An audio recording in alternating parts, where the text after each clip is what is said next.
మిత్రులకు electronic print media మిత్రులకు నమస్కారం.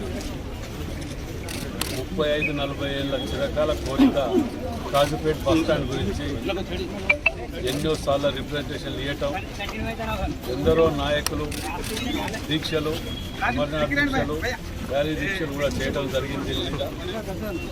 40 ఏళ్ళ తర్వాత 35-40 ఏళ్ళ తర్వాత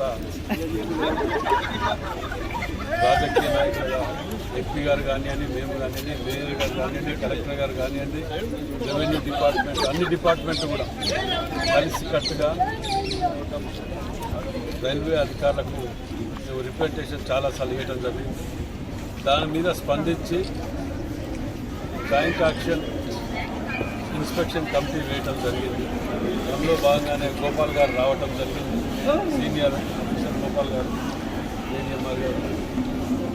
మరి 3 ప్లేసులు కూడా ఉదయం నుంచి వారు చూడటం జరిగింది. ఇప్పుడు వచ్చిన తర్వాత స్టేడియం అవతల సైడా ఇతర సైడా ఇంకా అనేది 3-4 ప్లేసులు ఐడెంటిఫై చేసి దాన్ని తీసుకుపోయి మీదికి సబ్మిట్ చేసిన తర్వాత ఎక్కడ ఏమి ఇవ్వాలి, ఎట్లా ఇవ్వాలి అనే దాని మీద ఫైనల్ నిర్ణయం తీసుకుంటే ఇన్స్పెక్షన్ అయిన తర్వాత రిపోర్ట్ సబ్మిట్ చేయగానే ఊళ్ళోనే మనకు మంచి శుభవార్త వస్తుందని చెప్పి ఆశిస్తున్నాం.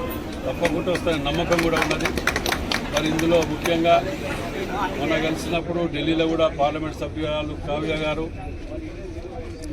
హనుమకొండ నియోజకవర్గంలో ప్రతి అభివృద్ధి కార్యక్రమాల్లో అందరం కూడా మేయర్ గారు కానివ్వండి,